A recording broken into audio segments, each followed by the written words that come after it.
Your phone knows exactly where you are right now. Not just the city, not just the neighborhood, the building, the floor, the room. And here is the part nobody is telling you. It is not just your phone that knows. Foreign governments know, intelligence agencies know, data brokers know. And they are not hacking your device to get this information. They are buying it, legally, for less than the cost of a business lunch. The 2026 geolocation exploit is not a glitch. It is not a bug. It is the entire system working exactly as designed against you. And it is active right now. Something happened in May 2026 that most of the world barely noticed. While news cycles were consumed by elections, economic headlines, and political theater, a quiet but devastating admission slipped out of the United States Department of Defense.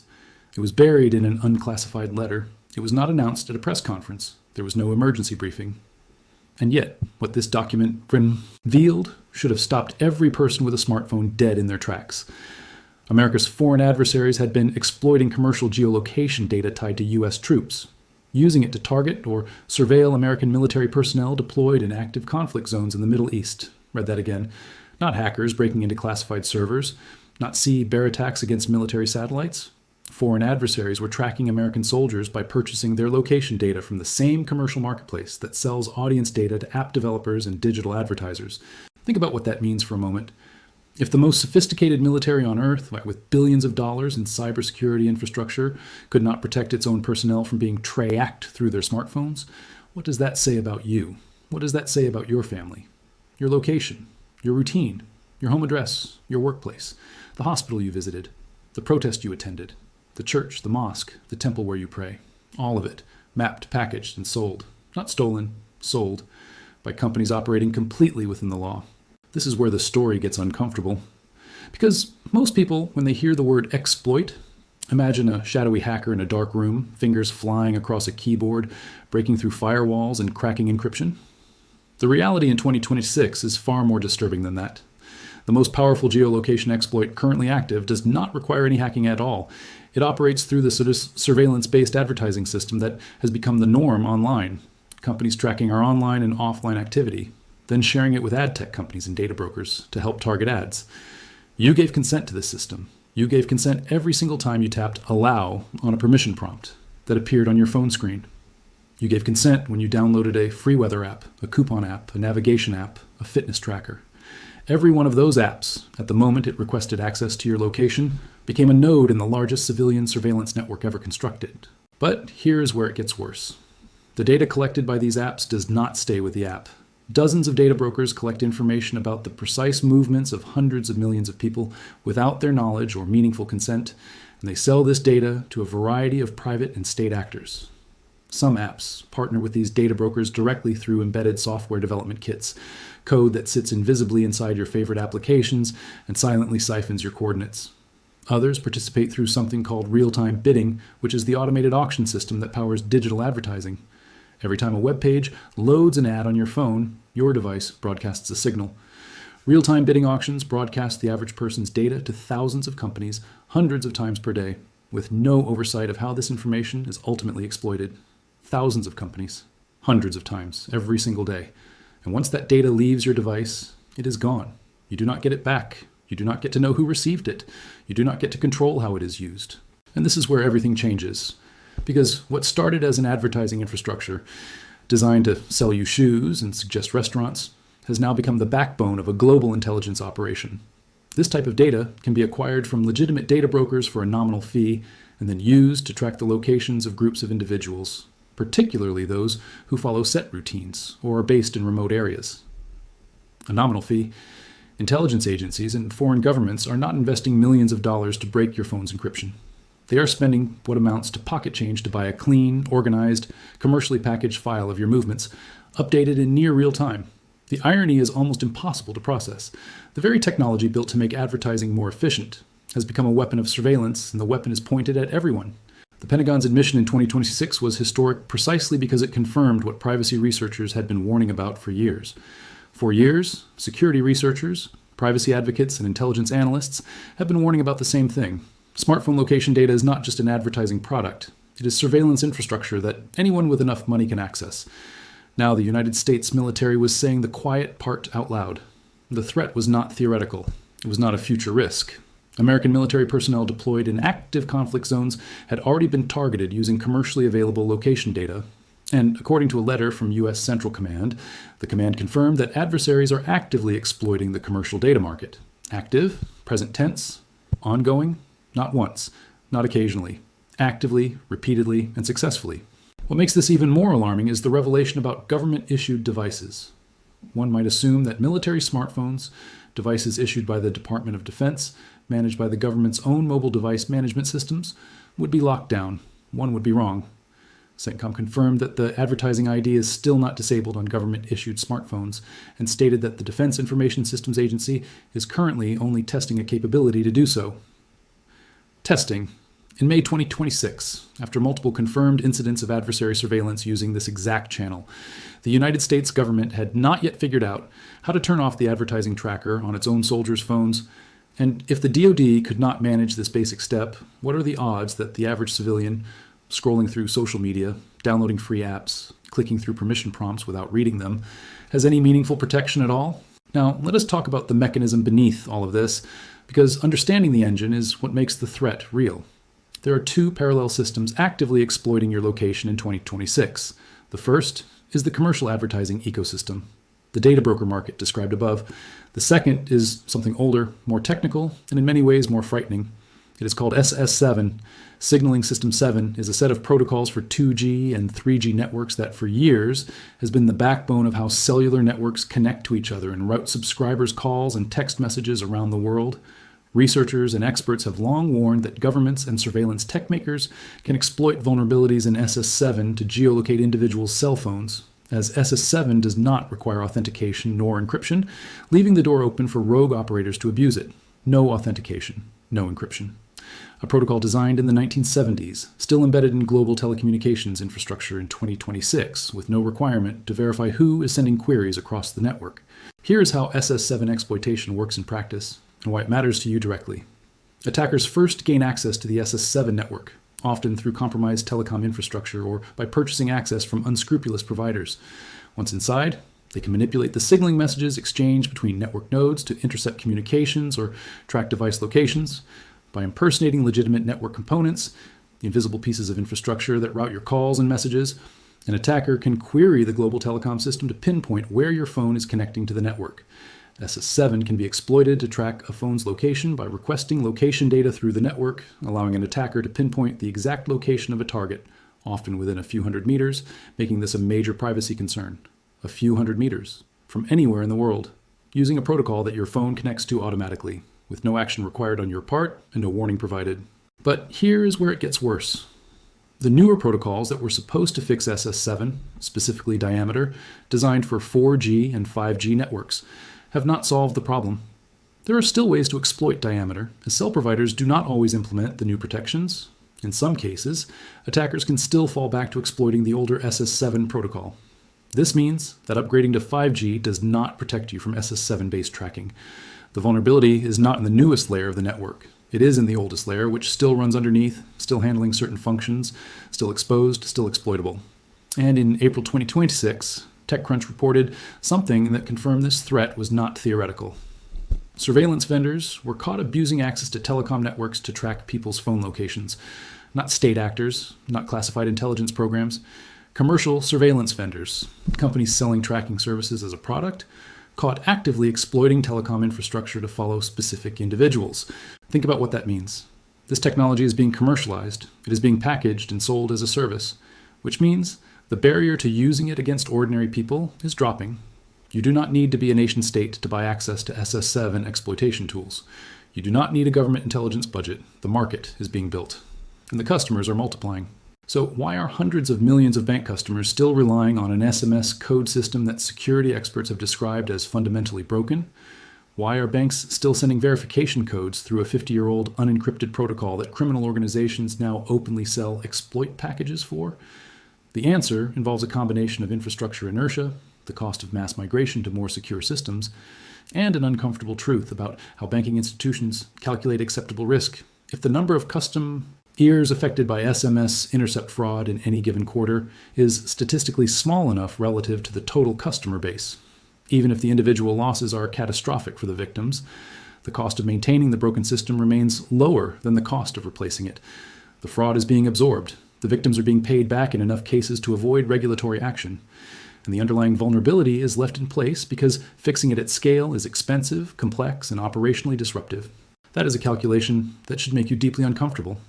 Because what it means is that your financial security is not primarily protected by the sophistication of your bank's technology.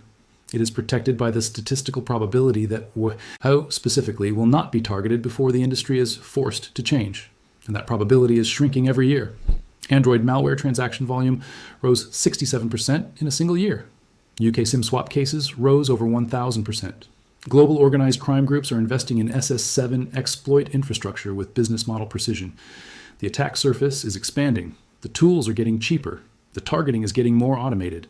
And the system at the center of it all, the humble text message with its 6-digit code, remains unchanged. What you do with this information right now matters. If your bank offers app-based authentication, enable it immediately and disable SMS codes wherever possible. Contact your mobile carrier and ask about their SIM lock or number transfer protection features. Many carriers now offer the ability to require in-person verification with a government ID before any SIM transfer is approved, but most customers never know to ask for it. Audit the applications on your phone with extreme scrutiny, particularly any app that has been granted SMS permissions, and understand that malicious apps designed to intercept your bank codes have been found on the official Google Play Store 42 million times over an 11-month period. The threat is not at the margins of the app ecosystem. It is inside the official store. Be deeply suspicious of any period where your phone inexplicably loses signal. A SIM swap attack begins with exactly that moment, your phone going quiet. If your device drops to SOS-only mode with no obvious explanation, do not wait. Call your carrier immediately from a different phone. Check your bank account from a different device. Act as if you have 30 minutes before significant financial damage begins, because statistically you might. The deeper question, the one that no regulatory body has fully answered, that no banking industry consortium has publicly committed to resolving, that no telecommunications standard body has issued a binding timeline to fix, is how long this will continue. SS7 was designed in 1975. Its successor protocol, Diameter, was designed to replace it for 4G LTE and 5G networks. Security researchers have found that Diameter suffers from many of the same fundamental flaws, along with new vulnerabilities specific to its own design. The problem was not fixed when the network was upgraded. It was carried forward, embedded deeper, and the SMS-based authentication system built on top of that broken foundation was layered in afterward by a financial industry that prioritized convenience and universal accessibility over security architecture. There is a version of the future where this problem is solved, where cryptographic authentication replaces SMS codes entirely, where SIM transfers require biometric verification, where SS7 is finally deprecated and replaced by something built with modern security assumptions. That future is technically achievable. The question is whether the financial damage caused by the current system will reach a threshold that forces the industry to move before millions more people are harmed. But right now, in this moment, none of that has happened yet. The system is still broken. The exploit packages are still being sold. The malware is still circulating. The SIM swaps are still being approved by customer service agents who have no way of knowing they are talking to an impersonator. And somewhere right now, a bank is sending a text message containing a 6-digit code that was supposed to protect someone's account. And an attacker is reading it first. The question is not whether this threat is real. The evidence is overwhelming. The question is whether the people responsible for the systems you trust with your financial life will act before you become one of the statistics. And the harder question, the one that should keep you thinking long after this ends, is what else in the infrastructure you depend on every single day was built on assumptions that nobody has checked since 1975. Beyond the advertising ID, audit your app permissions aggressively. Auditing app permissions, reviewing which apps have access to your location on iOS and Android, is a critical first step. The question to ask for every app on your device is not, does this app work better with location access? But, does this app actually need my location in real time to deliver the function I use it for? A social media app does not need your precise location. A flashlight app does not need your location. A gaming app does not need your location. A coupon app absolutely does not need your location. When in doubt, deny access. And for apps that require location to function, navigation being the most legitimate example, consider enabling location access only while the app is in use, never always on. The always on setting is the setting that feeds the most data to the broker ecosystem. For threats operating at the telecom layer, The SS7 and diameter vulnerabilities that allow network-level tracking, consumer-level defenses are unfortunately more limited. The SS7 network is infrastructure that you do not control and cannot opt out of simply by changing settings on your device. Recommendations include using encrypted communication apps that implement end-to-end encryption for voice and SMS communications, and moving away from SMS-based two-factor authentication to more secure methods like app-based or hardware token authentication. If an attacker intercepts your SMS through an SS7 exploit, they can also intercept the one-time password sent to verify your identity on a banking site, an email account, or any other service using text message-based verification. Moving to authenticator apps eliminates that specific exposure vector. Think about what the cumulative picture looks like from 30,000 feet. We have a global telecommunications infrastructure with known, unpatched vulnerabilities that allow location tracking across borders. We have a commercial data broker ecosystem that collects precise location data from hundreds of millions of devices, sells it to thousands of buyers with almost no accountability, and operates faster than any regulatory system has managed to constrain it. We have nation-state actors, confirmed, not speculated, actively purchasing this data to track military personnel. We have law enforcement agencies using the same commercial channels to bypass warrant requirements that were designed to protect citizens from exactly this kind of surveillance. We have a device in nearly every human being's pocket that is simultaneously a communication tool, a navigation device, a camera, a payment terminal, and an always connected location beacon. And we have a legal and regulatory environment that is, at best, beginning to respond to a reality that has already been operational for years. The defenders are behind, the attackers are ahead, and the gap is not narrowing. What comes next is the question that nobody has a clean answer to. Several more U.S. states are reportedly preparing legislation similar to Virginia's geolocation data sale ban. California's privacy framework continues to evolve. At the federal level, comprehensive data broker legislation has been proposed multiple times and stalled multiple times, blocked by lobbying from an advertising industry that generates hundreds of billions of dollars annually from the very data collection that is now being called a national security threat.